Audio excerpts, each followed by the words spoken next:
नमस्कार दोस्तों, मेरे चैनल पे आपका स्वागत है। मैं लाती हूँ आपके लिए देश विदेश की हिंदी और उर्दू जगत की कुछ सुनी कुछ अनसुनी बेहतरीन कहानियाँ अपने अंदाज में और सटीक उच्चारण में। मेरा एक छोटा सा लक्ष्य है 1000 सब्सक्राइबर्स का, तो कृपया मेरे प्रयास में मेरी सहायता करें और मेरे चैनल को सब्सक्राइब ज़रूर करें। साहित्य की सेवा में मेरा प्रोत्साहन बढ़ाएं और मेरे वीडियोस को लाइक ज़रूर करें। आइए सुनते हैं एक बांग्ला नाटिका का हिंदी अनुवाद। लेखक नारायण गंगोपाध्याय। नाटक का नाम किराएदार। पात्र भूपेन बाबू, वृद्ध महाशय, अपना कमरा किराए पर उठाना चाहते हैं। गाबलू, उनका युवा तरुण भतीजा। राम राम बाबू, मोहल्ले के दूसरे वृद्ध महाशय। कृष्णदास, मकान देखने के लिए आए एक सज्जन। विशाखा, उनकी पत्नी। पागल, रंगमंच का भूतपूर्व कलाकार। सज्जन, क्रॉसवर्ड भरने के शौकीन। नंतू और संतू, गाबलू के दोस्त। ईला और शीला, दो चपल लड़कियां नृत्य में रुचि रखती हैं।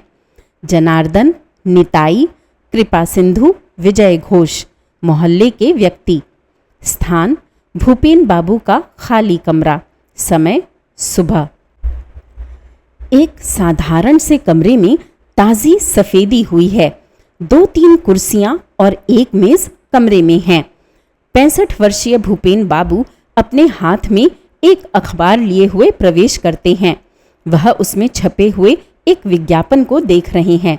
उनके पीछे पीछे उनका 22 वर्षीय तरुण भतीजा गाबलू है। गाबलू के चेहरे पर नटखटपन है।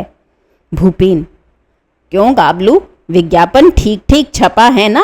सारी बातें खुलासा लिखी थी कि नहीं? गाबलू, क्या बात करते हैं चाचा जी, एकदम सनसनीखेज, भाषा भी क्या चुस्त लिखी है। अखबार की खड़खड़ाहट, गला साफ करते हुए। किराएदार चाहिए। एक अत्यंत मनोरम कमरा है। पूरब और दक्षिण से काफी हवा और रोशनी आती है। किराया बहुत कम है, जल्द पता लगाइए। 32/2 पांचूराम गोलदार लेन। भूपेन, अरे इतना ज्यादा क्यों लिख मारा? अखबार वाले कहीं ज्यादा पैसे मांगने लगें तो?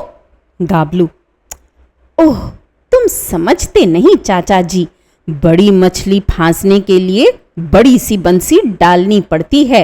लेकिन मैं कहना चाहता था चाचा जी कि। भूपेन, क्या क्या कहना चाहता था? गाबलू, यही कि नीचे की मंजिल किराए पर उठाकर किसी को क्यों बुला रहे हो? तुम्हें रुपयों की कौन सी कमी है? मोहल्ले में कोई अच्छी सी लाइब्रेरी नहीं है। तुम अगर वह कमरा दे देते तो एक लाइब्रेरी बन सकती थी। 10 भाइयों की भलाई होती।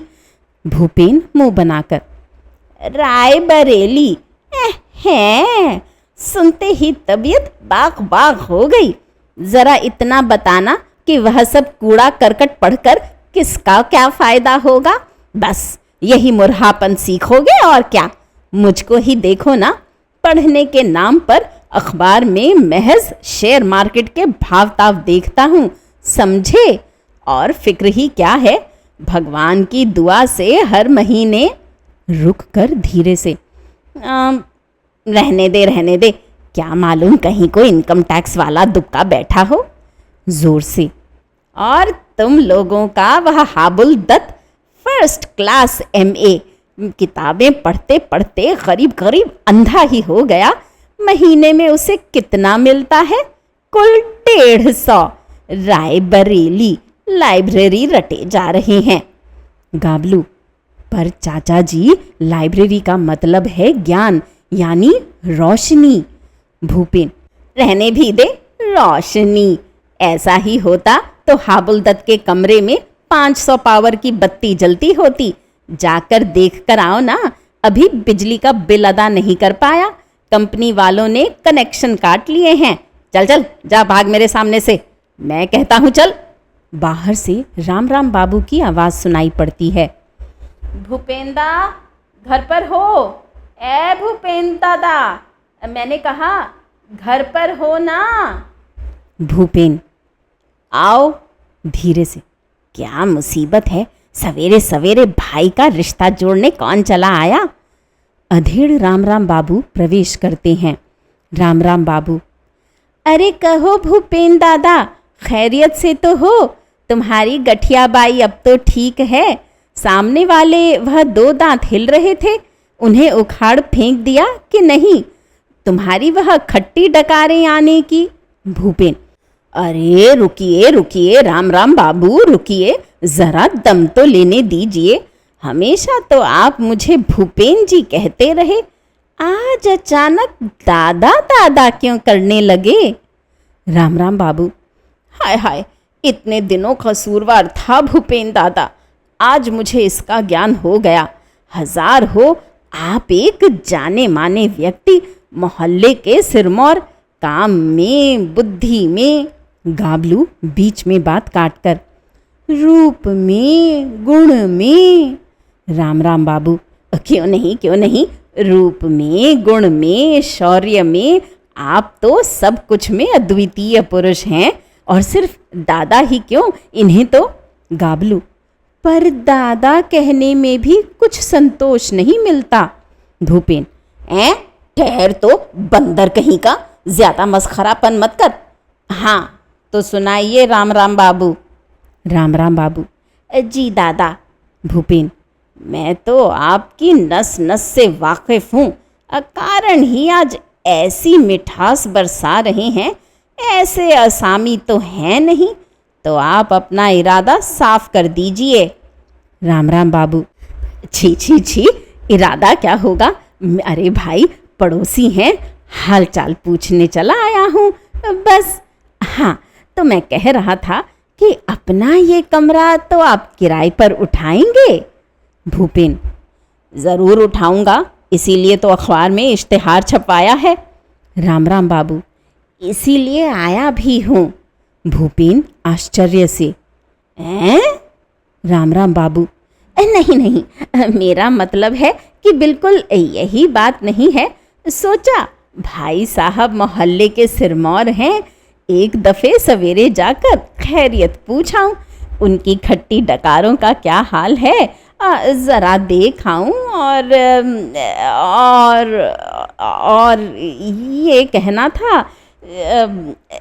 मतलब ये है कि। भूपेन, बार बार मतलब ये है, मतलब वह है मत कीजिए, कमरा किराए पर लेना चाहते हैं यही? राम राम बाबू, कैसी बात करते हैं दादाजी, दादा हैं मोहल्ले के सिरमौर, हम लोगों के रखवाले, इसीलिए ये सोच रहा था कि वो क्या हमसे किराया मांगेंगे। हम 10 जने टोले पड़ोस के लोग शाम को ज़रा बैठा करेंगे, ताश शतरंज खेलेंगे, गप्पे लड़ाएंगे। देख ही रहे हो दादा कैसा ज़माना आ गया, चबूतरे पर बैठकर ज़रा आराम से गप सड़ाका करना भी मुश्किल है। हाँ, पुलिस आकर गुंडा कानून की धमकी देगी, इसीलिए अगर बैठने के लिए कोई जगह मिल जाए तो ज़रा ताश वाश। गाबलू, क्या खूब आइडिया है चाचा जी, लाइब्रेरी तो बनने नहीं दी और मोहल्ले भर के निकम्मों को बुलाकर ताश का अड्डा बिठा दो।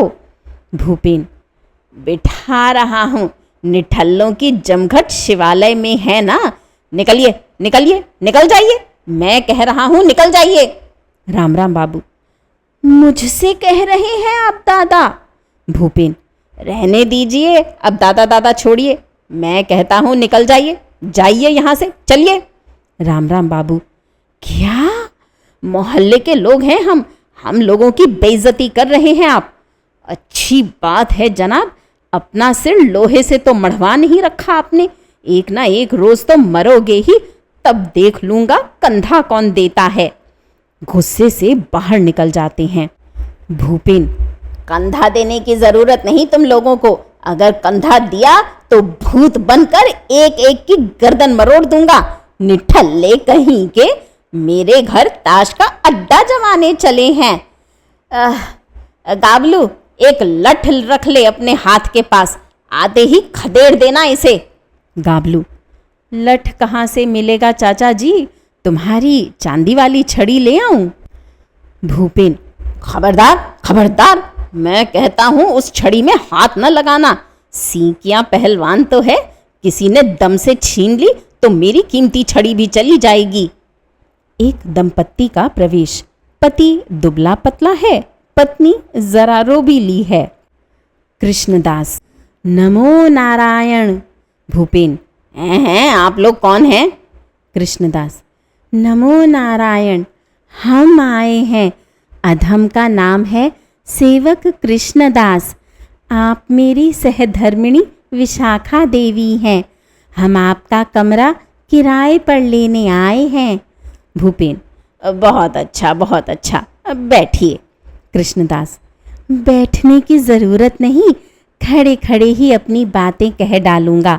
हम लोग पति पत्नी हैं, एकदम निर्विघ्न, बाल बच्चे नहीं हैं। ज़रा शांति से रहकर साधन भजन करना चाहते हैं, इसीलिए आए हैं। भूपेन, बहुत अच्छी बात है, बहुत अच्छी बात है। मैं भी शांतिपूर्ण किराएदार चाहता हूँ।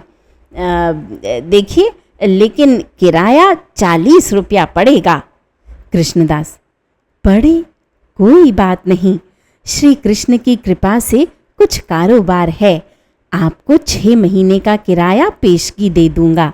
असल बात यह है कि हम जरा शांति से रहना चाहते हैं और कुछ नहीं है। भूपेन, आपको इस संबंध में कोई असुविधा न होगी। हम लोगों के घर में कोई गोलमाल नहीं। गाबलू से, कमरा इन्हें ही दे दिया जाए, क्यों रे गाबलू? गाबलू, तुम्हारी जो मर्जी हो सो करो, मुझे क्या कहना है। भूपेन, हाँ तो एक बार देखभाल लीजिए। उस ओर गुसलखाना है और इधर देखिए, ये उधर छोटा सा बरामदा है, खाना वाना यहाँ बना सकते हैं। कृष्णदास, वाह वाह, श्री कृष्ण जी की इच्छा से सभी कुछ भला ही भला नजर आता है। हम लोग शांति चाहते हैं, ऐसी ही एक जगह ढूंढ रहे थे। पत्नी से, अजी क्या कहती हो, इसी में हम लोगों का पूरा पट जाएगा। विशाखा, पूरा समझना ही पड़ेगा, इससे बड़ा घर तो तुम किराए पर लोगे ही नहीं, ऐसे बीहड़ कंजूस हो तुम। कृष्णदास, हाय हाय, समझती नहीं हो, फिजूल खर्ची क्या अच्छी बात है, थोड़े में ही शांति से गुजारा करना चाहिए। हैं तो यहीं एक खिड़की के पास हम लोगों का पलंग रहेगा। विशाखा, क्या अक्ल है तुम्हारी, खिड़की के पास लेटूं और रात में चोर मेरा जेवर छीन ले? नहीं, पलंग उधर रहेगा। कृष्णदास, उधर खिड़की जो नहीं है, गर्मी से जान निकल जाएगी। विशाखा, हाँ जी, जरा सी गर्मी से जान निकल जाएगी। नहीं नहीं, पलंग उधर ही रहेगा। कृष्णदास, मैं कहता हूं कि पलंग इधर ही रहेगा। विशाखा, खबरदार, बताए देती हूं, अगर पलंग हटाया तो खून खराबा हो जाएगा। भूपेन, अरे रे, आप लोग तो पहले से ही बावेला मचा रहे हैं। पहले सब ठीक ठाक हो जाए, सामान वगैरह लेते आइए, उसके बाद ये तय कीजिएगा कि पलंग कहाँ रखा जाएगा। विशाखा, तुम चुप रहो जी बाबू, ऐसा बेअकल अहमक आदमी तो मैंने कभी नहीं देखा। भूपेन, अहमक? विशाखा, हम औरत मर्द बातें कर रहे हैं, बीच में तुम कूद पड़े। भूपेन, बाप रे। गाबलू, रुक जाओ चाचा जी, रुक जाओ। वह पति पत्नी शांतिपूर्ण ढंग से आलोचना कर रहे हैं, तुम उसमें नाक डालने की कोशिश क्यों करते हो। कृष्णदास, मेरी इच्छा है कि पलंग वहीं पर रहेगा। विशाखा, कभी नहीं, पलंग इधर रहेगा। कृष्णदास, सावधान विशाखा, मैं तुम्हारा पति हूं, मुझसे तकरार मत करो। हाँ। विशाखा, अरे रे रे, तकरार न करूं, सोचा है कि दूसरे के घर पर आए हो, यहाँ जो जी में आए सो मुझसे कह सकते हो।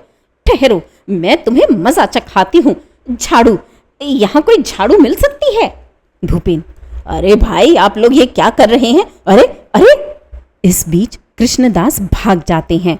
गाबलू, ये लोग शांति चाहते हैं, उसी की रिहर्सल कर रहे हैं। देखिए ना चाचा जी, जमीन चल रही है, आसमान चल रहा है।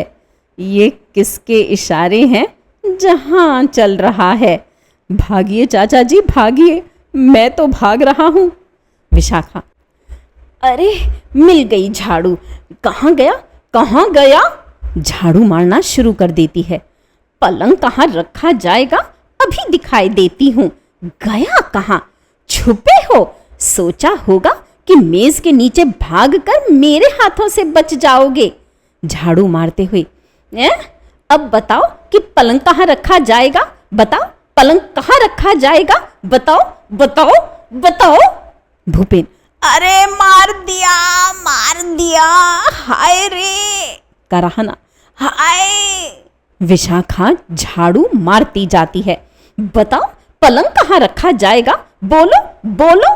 गाबलू, अरे अरे क्या कर रही हैं आप? किसे पीट रही हैं? वह तो मकान मालिक हैं, मेरे चाचा जी। विशाखा साश्चर्य, गाबलू, आपके पति कृष्णदास जी बड़ी सड़क पर सीधे दौड़ लगा रहे हैं। विशाखा, अच्छा, तो दौड़कर जाएंगे किस भाड़ में? अंत में मेरे ही तो चंगुल में आएंगे। मैं देखती हूं कि पलंग कहां पर रखा जाएगा। गुस्से से बाहर निकल जाती है। भूपेन कराहते हुए, अरे बाप रे, मर गया, हड्डियां चूर चूर हो गई रे। गाबलू, निकल आओ चाचा जी, बेखटके निडर होकर निकल आओ, ऑल क्लियर। भूपेन, अरे फंस गया हूं, उठ नहीं पा रहा हूं, अरे बाप रे। गाबलू भूपेन को मेज से बाहर निकालते हुए, ओह आइए चाचा जी, बहुत चोट लगी है चाचा जी, डॉक्टर बुलाऊं? भूपेन, कोई जरूरत नहीं, अरे तू कटे पर नमक मत छिड़क। कराहते हुए, अरे बाप रे, पीठ का तो सत्यानाश कर दिया, चिनचिनाती जलन हो रही है, शांति की गृहस्थी बिल्कुल झंझटों से शून्य। उफ। गाबलू, झंझट न हो तो झाड़ू नहीं रहेगा, ऐसी बात तो पोथियों में भी नहीं लिखी है। अच्छा चाचा जी, एक गिलास पानी ले आऊं? भूपेन, बकबक मत कर, जा नीचे की दुकान से 4 आने की जलेबी ले आ। गाबलू, जी बहुत अच्छा। गाबलू भूपेन बाबू से चवन्नी लेकर बाहर चला जाता है। भूपेन, जान निकली जा रही है, कराहता है, हाय हाय। चेहरे पर खिचड़ी दाढ़ी, बदन पर फटी कमीज पहने एक पागल का अट्टहास करते हुए प्रवेश। भूपेन, हैं? कौन हो तुम? क्या चाहते हो? पागल, मैं कौन हूं? हंसी, मुझे पहचानते नहीं हो महावत खां? भूपेन, महावत खां? पागल, हाँ, भेष बदल रखा है तुमने, इसीलिए कि मैं तुम्हें पहचान न पाऊं। क्या तुमने मुझे ऐसा ही बेवकूफ समझ रखा है, बदतमीज?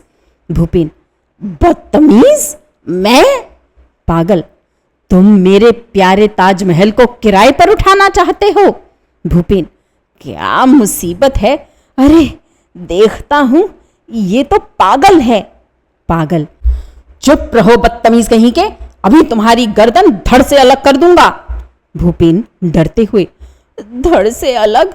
पागल, किससे बातें कर रहे हो? जानते हो, जानते हो कौन हूं मैं? सारे हिंदुस्तान का बादशाह, शाहजहां। चंद रोज दक्खन की सैर करने चला गया था, उसी दरमियान तुम मेरे प्यारे ताजमहल में किराएदार बिठाना चाहते हो? अल्हम्दुलिल्लाह। भूपेन, मैं कहता हूं निकलो, निकलो यहां से, मैं कहता हूं निकलो। पागल, निकलूं? हंसता है, अपने ही ताजमहल से मैं निकल जाऊं? बेवकूफ, अभी तुम्हारी गर्दन तलवार से उड़ा देता हूं। दिलावर खां, दिलावर खां। जलेबी का दोना हाथ में लिए हुए गाबलू का प्रवेश। पागल, ये रहा, आ गए हो दिलावर खां, अभी इसी वक्त इस अहमक महावत खां का गला उड़ा दो, अभी। क्या लाए हो? झपट्टा मारकर गाबलू के हाथ से जलेबी का दोना छीन लेता है। राजभोग, हंसता है। अच्छा, पहले मैं खा डालूं, उसके बाद महावत खां का इंसाफ करूंगा। हंसता है और जलेबी खाता हुआ बाहर चला जाता है। भूपेन, अरे ये क्या, 4 आने की जलेबी लेकर चला गया। अरे पकड़ो पकड़ो पकड़ो। गाबलू, पकड़ने का कोई जरिया नहीं है चाचा जी, बस पर सवार हो गया है। भूपेन, मेरी जलेबी छीन कर ले गया और तू खड़ा मुंह देखता रहा। गाबलू, मुझे देखने की फुर्सत ही कहाँ मिली चाचा जी। कमरे में दाखिल होते ही महावत खां, दिलावर खां और न मालूम क्या क्या कहते हुए झट से दोना छीन लिया उसने मुझसे। वैसे वह था कौन चाचा जी? भूपेन, सम्राट शाहजहां था। गाबलू, शाहजहां? भूपेन, हाँ हाँ, शाहजहां। मैं उसका ताजमहल किराए पर दे रहा हूं, इसीलिए मेरी गर्दन उड़ाने आया था। सवेरे सवेरे ये कैसे पागलों का जमघट लग रहा है, मुझे भी पागल बनाना चाहते हैं। गाबलू, और जलेबी ले आऊं चाचा जी? भूपेन, रहने दे, कोई जरूरत नहीं है। ये साहब कौन है, टहलते हुए इधर ही आ रहे हैं। हाथ में अखबार और एक पेंसिल लिए हुए एक सज्जन का प्रवेश।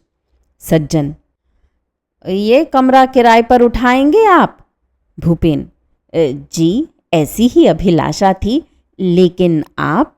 सज्जन, मेरा जिक्र ही न कीजिए जनाब।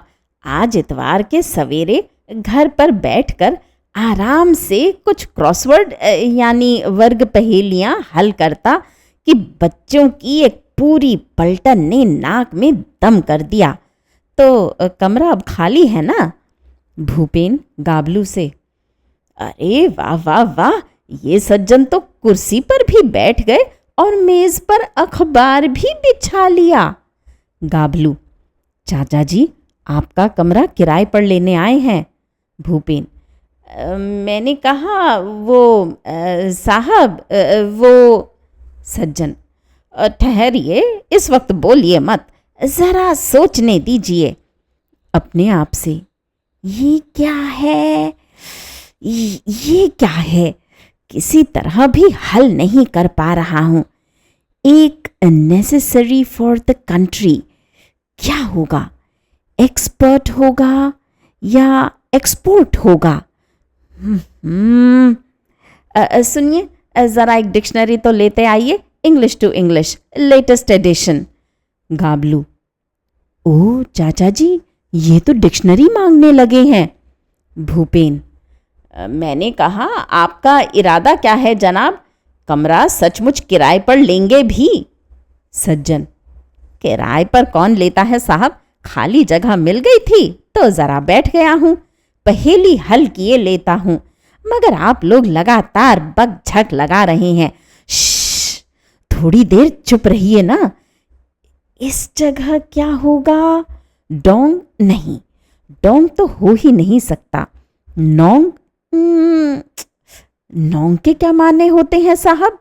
गाबलू, जी वह होगा लौंग। सज्जन, लौंग कैसे हो सकता है? नहीं नहीं, ऐसा तो हो ही नहीं सकता, हो ही नहीं सकता। गाबलू, हो सकता है, ऐसा ही हो सकता है। भूपेन, अगर आप कृपया यहां से तशरीफ का टोकरा नहीं उठाएंगे तो लौंग यानी लट्ठा लाता हूं। सज्जन, अरे अरे, क्या कर रहे हैं आप? भूपेन, जी हाँ। सज्जन, बड़े बदलिहाज हैं ये लोग, जरा सा यहां आकर बैठ गया तो बर्दाश्त न हुआ। देख रहा हूं दुनिया में कहीं शराफत नहीं है। बड़बड़ाते हुए बाहर निकल जाते हैं। भूपेन, कमरा किराए पर उठाने से तो बड़ी मुसीबत में फंस गए गाबलू। गाबलू, तभी तो मैंने कहा था चाचा जी, कमरा हमारी लाइब्रेरी को दान कर दो, तुम्हें रुपयों की कोई कमी तो है नहीं, न हो तो वह 40 रुपये डोनेशन कैश के रूप में नहीं, काइंड के रूप में हमें ही हर माह दे दिया करना। हम लोग भी एहसान फरामोश नहीं हैं।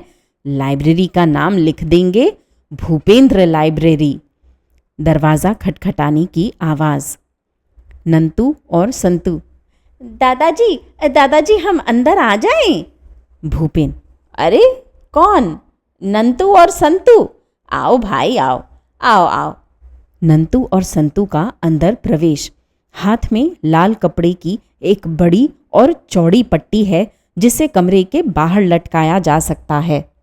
नंतू। देखिए चाचा जी, मैं लिखवा कर लेता आया हूँ। लाल पट्टी खोलकर दिखलाता है। संतू।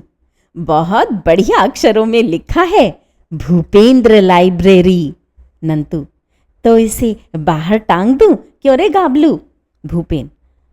वाह, ननिहाल का लाड़ दुलार पा गए हो। यही ना, मेरी जिंदगी रहते ही भूपेंद्र लाइब्रेरी। निकलो यहां से, मैं कहता हूं दोनों निकल जाओ, भागो। गाबलू।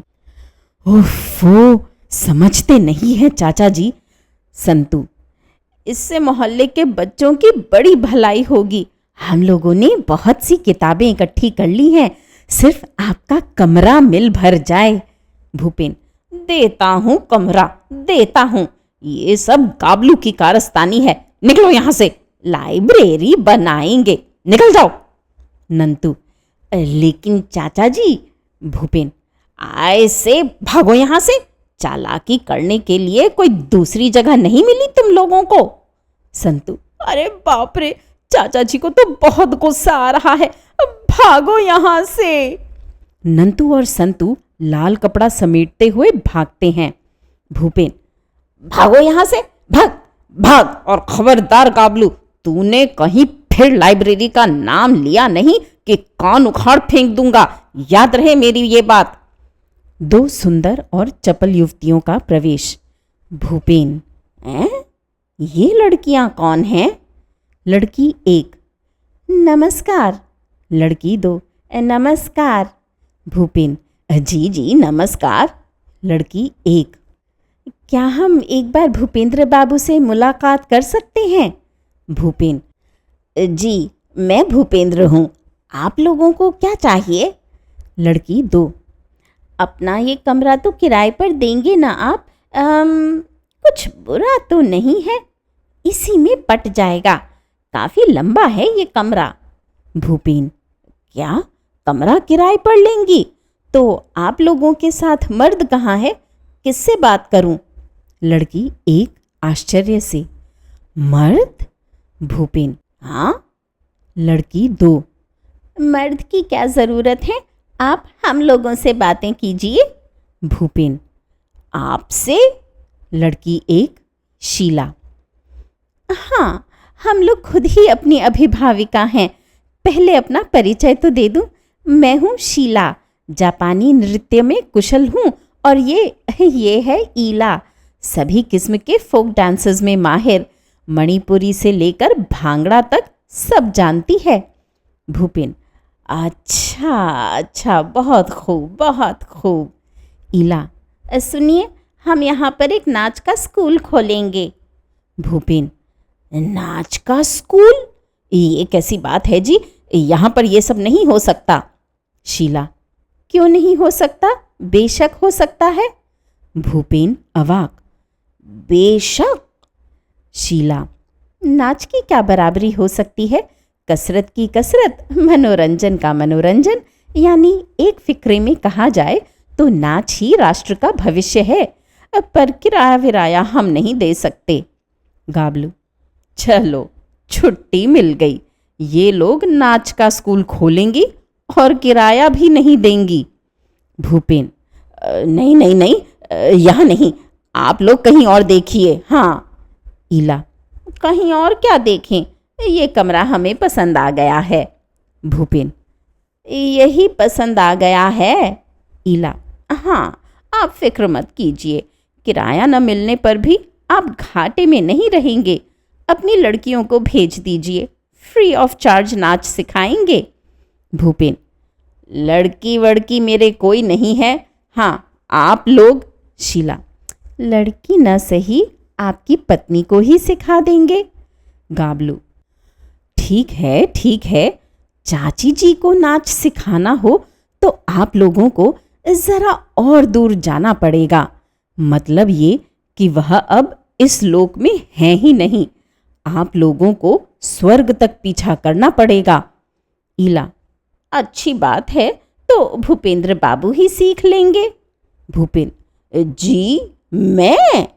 ईला, हाँ हाँ, नुकसान क्या है?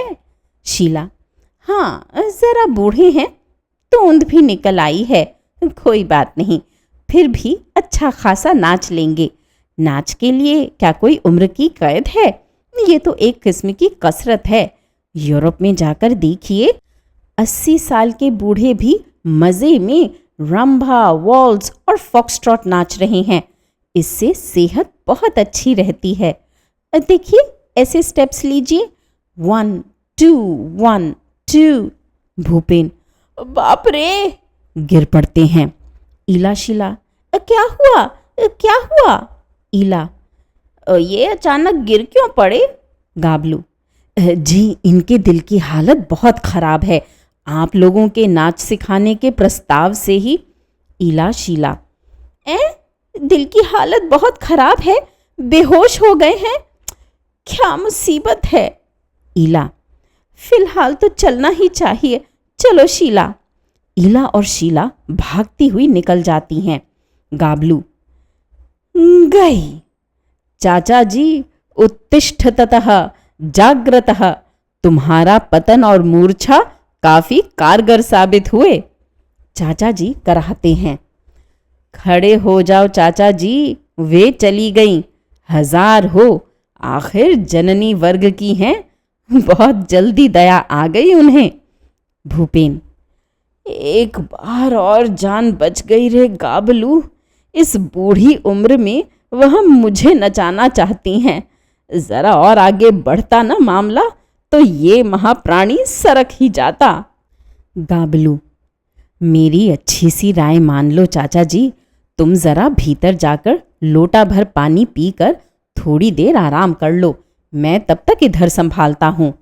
भूपेन, कोई गलत राय नहीं दी तूने, मेरा तो दिल धड़क रहा है। कितनी खौफनाक, मुझे इस उम्र में नचाना चाहती हैं। कमरा किराए पर उठाने की मुझे खूब नसीहत मिल गई। पीठ पर हाथ रखकर भूपेन बाबू अंदर चले जाते हैं। गाबलू, चाचा जी के लिए सचमुच हमदर्दी हो रही है, कोई इंतजाम जरूर करना पड़ेगा। सोचते हुए, नहीं, हाँ, yes, idea, Nantu, he will be helpful, अब बनेगा काम, अभी जाता हूं। कुछ लोग शोर करते हुए कमरे में प्रवेश करते हैं। सबसे आगे राम राम बाबू हैं। आवाज, क्यों साहब, इसी कमरे में? राम राम बाबू, हाँ हाँ, यहीं पर अच्छा है, कमरा खाली है, किराए पर उठाया जाएगा। आप लोगों को कहीं जगह नहीं मिल रही है, ये देखकर यहाँ बुला लाया हूँ। लोगों का हल्का शोर। अजय, अरे भाई विजय, कुर्सी मेज अच्छी तरह से लगा दो ना, सभा में देर करने से क्या फायदा। आवाज 2, जी नहीं, देर लगाने से क्या फायदा, यहीं पर हो। हर पार्क में चुनाव की सभाएं हो रही हैं, हॉल मांगो तो किराया मांगते हैं, शोक सभा यहीं पर हो जाए। राम राम बाबू, तो मैं प्रस्ताव करता हूँ, स्वर्गीय छिदाम चौधरी की इस शोक सभा में विख्यात नेताई गड़बड़ी सभापति का आसन अलंकृत करे। अरे जनार्दन, जनार्दन कहाँ रह गया? आवाज 2, अरे जनार्दन कहाँ है यार, भाई समर्थन करो इसका। जनार्दन, हाँ हाँ, मतलब ये है कि मैं प्रस्ताव का समर्थन करता हूँ। आवाज 1, ए निताईदा, अब आप आसन ले लें। वृद्ध निताईदा धीरे धीरे चलकर आते हैं। शोर, वहाँ आ रहे हैं, वहाँ आ रहे हैं। निताई कुर्सी पर बैठकर इधर उधर देखते हुए, चारों ओर धंधा गर्दी, इसीलिए तो तुम्हारे किसी काम में शरीक होने को जी नहीं करता। हाँ, तो क्या प्रोग्राम है, शुरू करो। जनार्दन, पहले दिवंगत छिदाम चौधरी के असमय परलोक सिधारने पर एक कविता पढ़ेंगे कविवर कृपा सिंधु मजूमदार। आइए कृपा सिंधु जी। कृपा सिंधु जी आकर निताई दा की कुर्सी के पास खड़े हो जाते हैं। कृपा सिंधु: धन्यवाद, गला साफ करते हुए। पूरे 100 में अभी 8 बाकी थे। हे महिमावान छिदाम चौधरी, फिर क्यों रूठ गए दुनिया से, क्यों रूठ गए आप? लोग आह आह करते हैं। यद्यपि दंतहीन थे श्रीमन, सिर पर धरा महाखलवाट, यद्यपि चलने फिरने में भी कंपनमय था प्रभु का गात, लेकिन इससे क्या होता है? अंतरतम था हरी घास सा, भरी ताजगी और तरुणाई। बकरे में भी क्या बिसात, जो चढ़ लेते तब मन की घास।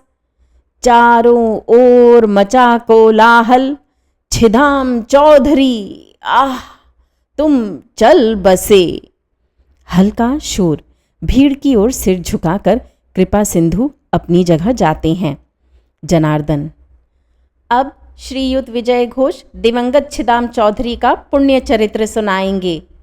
विजय घोष: माननीय सभापति जी, संवेद भद्र मंडली तथा महिलाएं, सॉरी, महिला तो कोई भी नहीं है। ठहाका। शांत शांत, मतलब ये कि आज की सभा में मैं क्या बोलूं, कुछ समझ में नहीं आ रहा है। बोलने को आतुर होकर आंखें आंसू में भरी जा रही हैं। सिर्फ 92 साल की उम्र में छिदाम चौधरी हमें छोड़कर अंतर्धाम को चले गए। शोर सुनकर अंदर से भूपेन बाबू का प्रवेश। भूपेन आश्चर्य: ये क्या माजरा है? मेरे कमरे में ये लोगों की भीड़ कैसी? क्या मामला है भाई? राम राम बाबू। अजी मामला क्या होगा, हम लोग स्वर्गीय श्री छिदाम चौधरी की शोक सभा करने वाले थे, कोई जगह नहीं मिल रही थी। ये तुम्हारा कमरा खाली था दादा, तो इन लोगों को बुला लाया। भूपेन: क्या मेरे कमरे में गैर कानूनी जनता बिना परमिशन? आवाज: खामोश, गोलमाल मत कीजिए। हाँ विजय बाबू, भाषण जारी रखिए। विजय: तो भाइयों, मैं कह रहा था कि छिदाम चौधरी अंतर्धाम को सिधार गए, पीछे छोड़ गए अपना भूसे का विशाल कारोबार। भूपेन: गेट आउट, निकलो सब यहां से, पुलिस बुलाऊंगा मैं। सभा में शोर मच जाता है। भूपेन: गेट आउट, निकलो यहां से, भागो। निताई: सभा में बड़ा गोलमाल हो रहा है, इस आदमी को खदेड़ दो ना बाहर। आवाज: चिंता ना करो निताईदा, ऐसा ही करता हूं। सभा में शोर: बाहर निकल जाओ, तुम निकलो बाहर। राम राम बाबू: क्यों दादा, अब कैसा लग रहा है? तभी बताया था कि ये कमरा हमें दे दो। अच्छी बात बताई तो कान में जूं न रेंगी। अब चखो मजा। दुष्टता भरी हंसी हंसता है। शोर के बीच सहसा एक दाढ़ी वाला व्यक्ति हाथ में सूटकेस लिए प्रवेश करता है। दाढ़ी वाला कांपती आवाज में: हट जाइए, हट जाइए, हट जाइए सब लोग, हट जाइए सब लोग, मुझे कहीं लेटने दीजिए, मुझे बहुत बुखार चढ़ा है, मुझसे खड़ा नहीं रहा जाता। निताई: आप कौन हैं? बुखार है तो यहाँ पर क्यों आए हैं? दाढ़ी वाला: मैं जोरहाट से आ रहा हूँ, वहाँ पर प्लेग शुरू हो गया है, इसीलिए भाग कर आया हूँ। मुझे कड़ाके का बुखार है, बदन में भी दर्द है। सूटकेस में मरा हुआ चूहा भी मिला है। होटल में ठहरा था, वहाँ से भगा दिया गया। हाँ, हटिए हटिए झटपट, मुझे लेटने दीजिए, बहुत जोर का बुखार चढ़ा है। राम राम बाबू: हैं? बुखार, बदन में भी दर्द, जोरहाट से आ रहे हैं। जनार्दन: सूटकेस में मरा हुआ चूहा, कितनी भयानक बात है। कृपा सिंधु, अब क्षण भर भी यहाँ नहीं रुकना चाहिए। सभा में खुसर पुसर होने लगती है। विजय घोष, नहीं जनाब, हम लोगों को यहाँ बिल्कुल भी नहीं रुकना चाहिए। हमें फौरन यहाँ से चले जाना चाहिए। सभा में खलबली।